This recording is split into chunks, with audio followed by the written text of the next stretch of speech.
Hello and welcome once again to our Sawdust City Happy Hour tastings. Everybody, thank you for being here. As always, we have a great lineup of shows for you here this week on Canadian Football Perspective. Myself and Kyle Mello did a breakdown of week number 14 as we head into week number 15 tonight with a big matchup between the Argos and the Ticats. The breakdown, myself and Derek Taylor gave out the awards for 2021, and I really enjoyed the conversation that you can hear in the A block, which is available right now. Just came out this morning between myself and Steve Milton on the passing at 84 years young of Angelo Mosca, big King Kong Mosca passing away. And Steve Milton wrote the book, literally wrote the book on Angelo Mosca with Angelo Mosca. You can hear that interview as well. And of course, all those podcasts are made possible to you by our good friends at both Fox 40 and Sawdust City Brewing, which is why we are here today to enjoy ourselves some Sawdust City magic. And I have a big old bottle in front of me, as Brewmaster and co-founder Sam Corbeil does on the other side of the Zoom chat. I've seen pictures of some of these bottles roaming around the interwebs on social of you just digging things out and throwing them around. And what has been happening, Sam? What have you been doing? So every time we do a big bottle or a barrel aged beer or something like that, we always stuck a couple in the corner and we call it the vault. And then years later, we just release them if they're still okay and they're doing well. So the end of last month, we were just sort of cleaning out the fridge, and we're like, we had an abundance of vault beers, and we figured what better time than now to clean out the closet and share some of those beers with people. We have beers ranging from 2015 all the way up to 2019, 2020. So there's a wide range of things. We used to do a lot more barrel aged stuff during the pandemic. With a smaller staff, we just haven't been able to. It's something you got to kind of stay on top of. And when we had a larger staff and just a little bit more time to dedicate to barrel aging beers, we used to do these big bottles, and they were called the Winewood series. The street down the road from the brewery's on Muskoka Road North, and it intersects a street called Winewood, which just happened to be all the wine barrels. So I thought that kind of works out pretty well. It was a little bit of luck and serendipity there. And the idea was we had these different barrels and different beers, and the label is always of an employee. Yeah. And so that's Matt. I was going to ask, I figured because this is not one of the typical designs that's artsy and all the rest, not that this isn't artsy, but it's literally a picture that is on the label. And I thought, you know what, based on our conversations, I'm betting that's somebody from the brewery. Yeah. So we would always have different, the idea is that there's a story on the back and then a picture. Like what I would say to, I'd sort of give the idea of the story to at the time, our art director, which her name is Emily. And I was like, take a picture based on this. Just go and do a picture. And she would go, and this is the picture they came up with. And it would go along with the story. And the story told was sort of talked about the beer as well, but it was about that picture and the employee. And it was just something that we like to do, as a company, like get everybody involved. And yeah, we did a number of them over the years. This one here, Richard Fingers and the Handfuls, was a fictitious band we made up. And it's my favorite label ever. And we actually had songs made up by the band, a fictitious band called Richard Fingers and the Handful. You can find a MySpace page if you really want to. It exists. And that was my favorite one. I didn't even realize I was wearing this shirt till I got down here, but it worked out. But I'm glad we were able to do this because it's something we haven't done in a while. And I'm kind of glad we got to talk about it. Yeah, absolutely. This is a really fun one. It's different. It's Necessary and Sufficient is the barrel-aged raspberry sour that we have for you today. As I'm pouring this, I just want to ask, how do you decide what goes into the vault? Like, when does stuff ever come out of the vault unless you're doing a larger release like this? Like, how do you determine those things? Well, we usually would just take like 5 cases or whatever, like 60 bottles, and we put them aside. And when I first started doing the vault, I just sort of thought they would be just for the staff, things to keep. Like, I'm kind of a hoarder in the way that whenever something gets down to the end, I feel like, if it goes away, we'll never have this again. Right. And I always put a little bit aside. I get that sense because there's been times before. I believe that we did a tasting earlier this year where you went, actually, you know what? I think I have a bottle of this that we're drinking today from like 2013. I'm like, Sam, that's just sitting around in the. You're like, yeah, I got stuff all buried away and labeled, and it's from the past. But I kind of love that because you care about your craft, and you're trying to design things that you want to see how they age or how they end up coming off different from different batches of different years. And I think that's part of the process, is it not? Yeah, for sure. And that's why like we put them away, and then we tried them, and we're like, okay, these ones are like they're still good. Like these ones are supposed to be.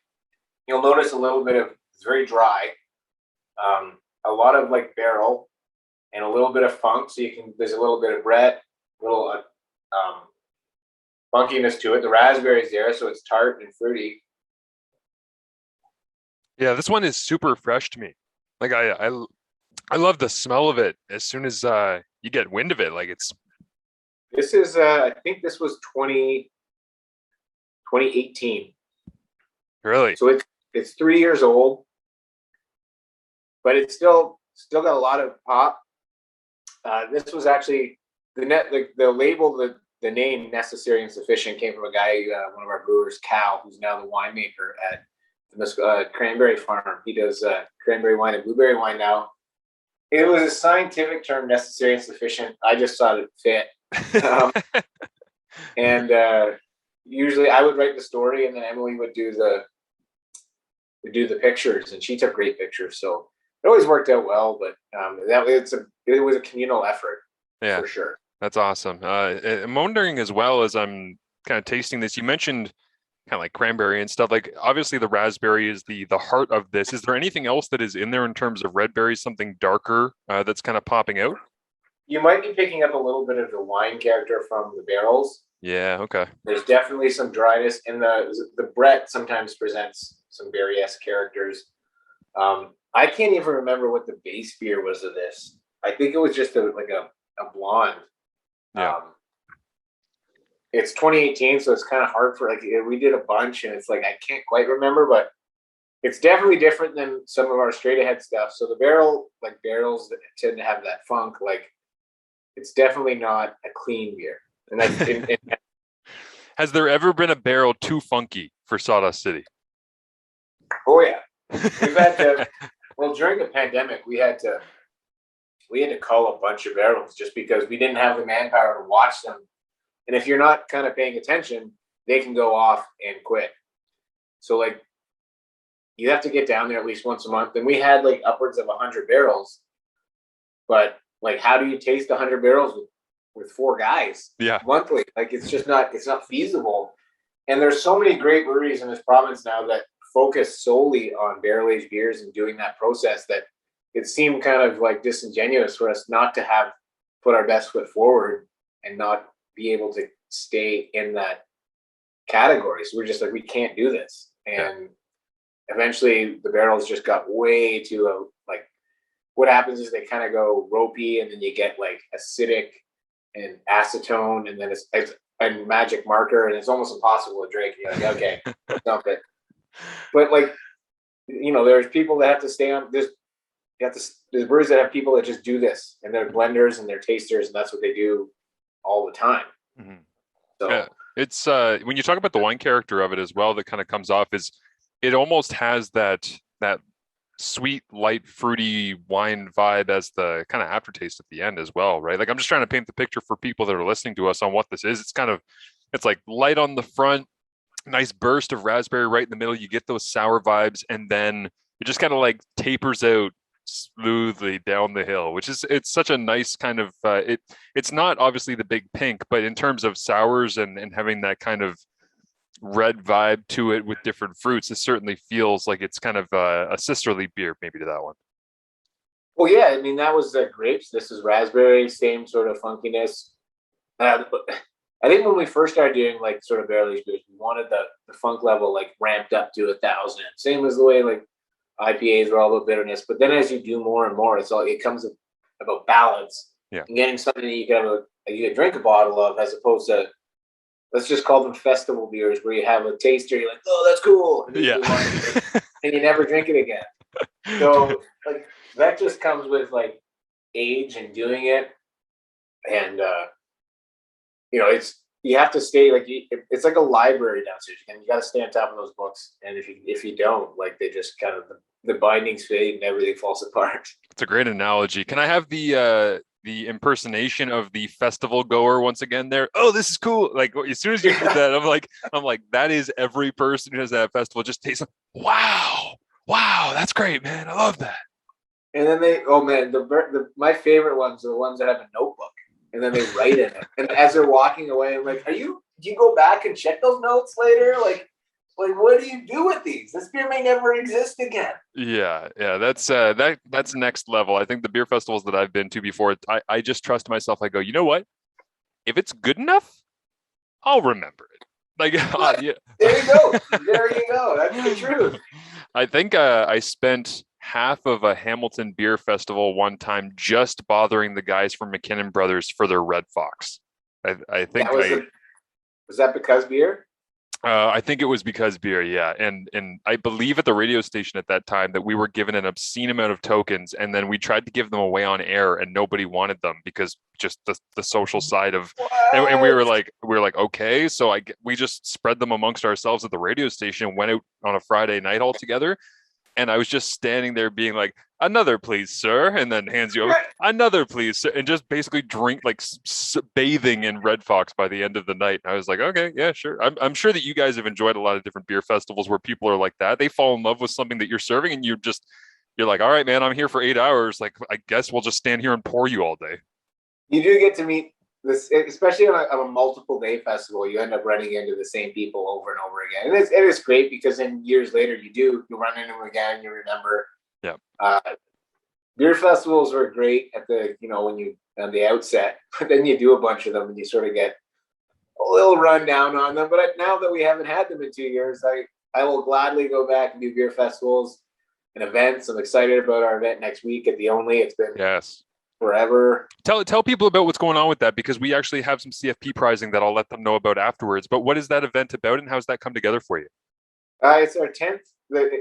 November 18th, 2011 was the first pints that we ever sold at Sawdust City to an outside bar, and that was the Only cafe in Toronto. So Golden Beach Pale Ale was our beer at that time. So we've gone back to the Only, and we're doing a 10th anniversary beer called Beach Beach Beach, which is a triple IPA, much stronger than the original Golden Beach. And we're also doing some charitable events for the JDRF and Crafting a Cure. So we've gotten some of our friends to donate some prizing. We're going to do draws and we're going to have fun throughout the night. And all the proceeds will go to the JDRF through Crafting a Cure.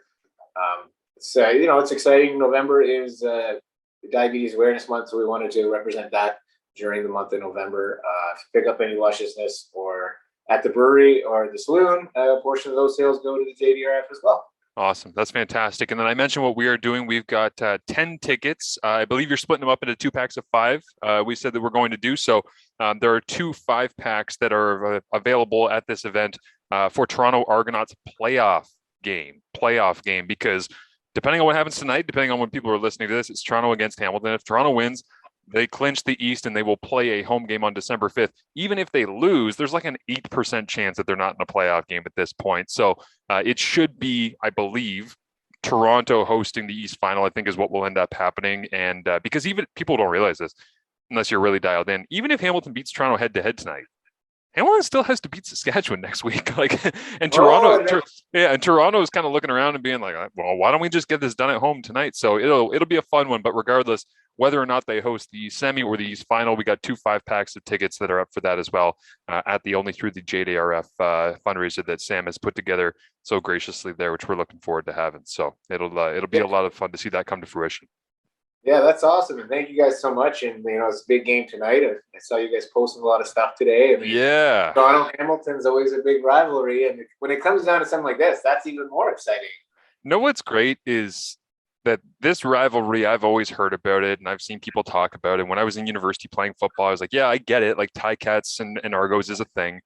And then you start to cover the league and you're like, all right, whatever. Like it seems kind of overdone, but you realize this rivalry is based in the fact that not just geography, which is great. You're close to each other and you have a lot of similar people that are friends that are from different fan bases, but it's more so in the fact that once every couple of years in a 9-team league, it's inevitable that there's going to be a lot to play for. And these 2 teams are going to be the ones that are going at it for it. And that's when it's like, oh, that's why this is a rivalry, because in a 9-team league, you're going to end up getting these situations every couple of years. And I mean, from back in, I would say 2017, when the Ticats were kind of in between, struggling to start the season, they played spoiler to the Argos and they got their first win of the year. That year, Sam, Hamilton started 0-8. And then Toronto came in to Tim Hortons Field on Labor Day and they were like, oh my God, 0-8 Ticats. Ticats won. Ticats got their first win of the year again. They were 0-8 at that point. So they were just like, doesn't matter if we're 0-8, we're playing Toronto. It's different. And you've got so many East finals. I go back to like, I believe 2013. Hamilton was playing in Toronto at the Sky Dome in the East Final for a chance to go to the Grey Cup in Saskatchewan, and Toronto had a lead in the second half and ended up blowing it. It's just in the last 10 years, there's been these great moments, and tonight has the potential to be that once again. So if people are wanting to get some Sawdust City beer to enjoy the playoffs, whether you're going to games and tailgating or you're watching from home, let them know what you've got available right now before we let you go on at the LCBO. What is out right now that's available for people? They should keep an eye out and go to the LCBO maybe and check out their website for availability at certain locations. We got Lone Pine, we got Viva Puff, Mimosa, Tropical Storm, and Everyday Magic. I think that's it right now. Yeah. Okay. Perfect. That's, I mean, a Lone Pine is the thing that took me on a spaceship ride through the Buffalo Bills playoff run of 2020. So I think even if you only had that one at the LCBO right now, I think people would be pretty happy with that. But that's a good one. Yes, it is for sure. The classic. Nothing wrong with going with the classic. But we had fun today with, again, Necessary and Sufficient. I love the name of this barrel-aged raspberry sour. Cheers, Sam. Thank you as always, and looking forward to catching up with you next week. Thank you, Marshall. See you then.